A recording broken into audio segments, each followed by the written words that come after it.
रामायण की अमृत धारा में आप सबका स्वागत है।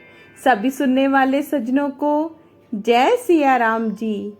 रामायण के पिछले भाग में आपने वहां तक सुना था जब लक्ष्मण जी ने कहा कि तुम्हें वही बरेगा जो लज्जा को तृण तोड़कर त्याग देगा, अर्थात जो निपट निर्लज होगा। अब इसके आगे से अरण्यकांड भाग 5। सियापति रामचंद्र जी की जय, पवन सुत हनुमान जी की जय, उमापति महादेव जी की जय। जय जय सीताराम जी। तब सुपर्णखा खिसियानी हुई, क्रोधित होकर श्री राम जी के पास गई और उसने अपना भयंकर रूप प्रकट किया। सीता जी को भयभीत देखकर श्री रघुनाथ जी ने लक्ष्मण जी को इशारा देकर कहा, दोहा।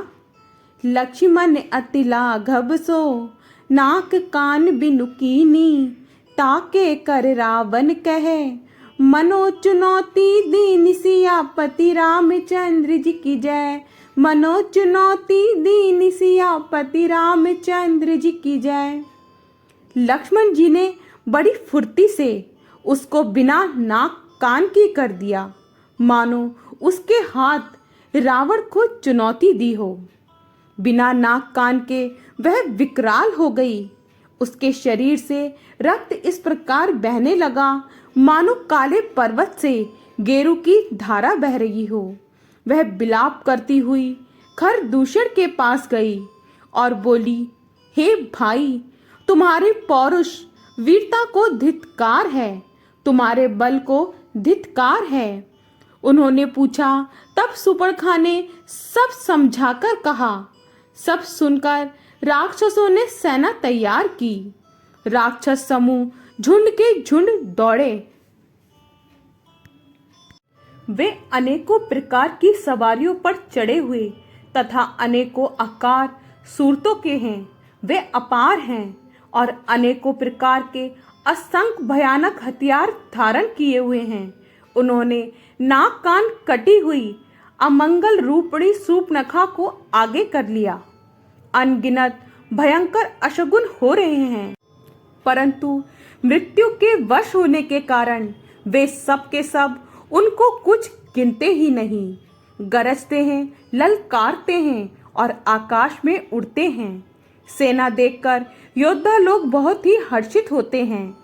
कोई कहता है, दोनों भाइयों को जीता ही पकड़ लो, पकड़कर मार डालो और स्त्री को छीन लो। आकाश मंडल धूल से भर गया। तब श्री राम जी ने लक्ष्मण जी को बुलाकर उनसे कहा, राक्षसों की भयानक सेना आ गई है। जानकी जी को लेकर तुम पर्वत की कंदरा में चले जाओ, सावधान रहना। प्रभु श्री राम जी के वचन सुनकर लक्ष्मण जी हाथ में धनुष बाण लिए श्री सीता जी सहित चले। शत्रुओं की सेना चली आई है, ये देखकर श्री राम जी ने हंसकर कठिन धनुष को चढ़ाया। छंद।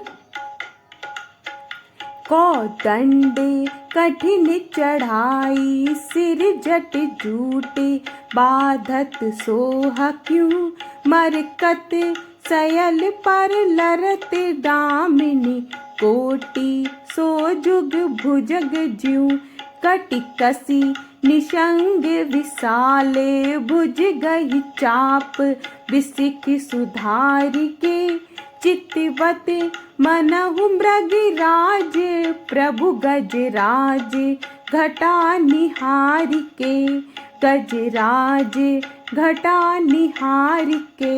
अब इसका हिंदी में अर्थ समझिए। कठिन धनुष चढ़ाकर सिर पर जटा जूड़ा बांधे हुए प्रभु बहुत सुशोभित हो रहे हैं। कमर में तरकस कसकर, विशाल भुजाओं में धनुष लेकर और बाण सुधार कर प्रभु श्री रामचंद्र जी राक्षसों की ओर देख रहे हैं, मानो मत वाले हाथियों के समूह को आता देखकर सिंह उनकी ओर ताक रहा हो। प्रभु श्री राम जी को देखकर राक्षसों की सेना थकित रह गई। वे उन पर बाण नहीं छोड़ सकते। मंत्री को बुलाकर खरदूषण ने कहा, ये राजकुमार कोई मनुष्य का भूषण है। जितने भी नाग, असुर, देवता, मनुष्य और मुनि हैं, उनमें से हमने ना जाने कितने ही देखे, जीते और मार डाले हैं। इन्होंने हमारी बहन को कुरूप कर दिया। ये अनुपम पुरुष वध करने योग्य नहीं है। छिपाई हुई अपनी स्त्री हमें तुरंत दे दो और दोनों भाई जीते जी घर लौट जाओ। मेरा ये कथन तुम लोग उसे सुनाओ और उसका वचन उत्तर सुनकर शीघ्र आओ। दूतों ने जाकर ये संदेश श्री रामचंद्र जी से कहा। उसे सुनते ही श्री रामचंद्र जी मुस्कुराकर बोले, हम क्षत्रिय हैं, वन में शिकार करते हैं और तुम्हारे सरीखे दुष्ट पशुओं को ढूंढते ही फिरते हैं। हम बलवान शत्रुओं को देखकर नहीं डरते। लड़ने को आवे तो एक बार तो हम काल से भी लड़ सकते हैं। हम मनुष्य हैं, परंतु दैत्य कुल का नाश करने वाले हैं और मुनियों की रक्षा करने वाले हैं। हम बालक हैं, परंतु दुष्टों को दंड देने वाले। यदि बल ना हो तो घर लौट जाओ। संग्राम में पीठ दिखाने वाले किसी को मैं नहीं मारता। रण में चढ़ाकर कपट चतुराई करना और शत्रु पर कृपा करना, दया दिखाना तो बड़ी भारी कायरता है। दूतों ने लौटकर तुरंत सब बातें कहीं, जिन्हें सुनकर खरदूषण का हृदय अत्यंत जल उठा। छंद।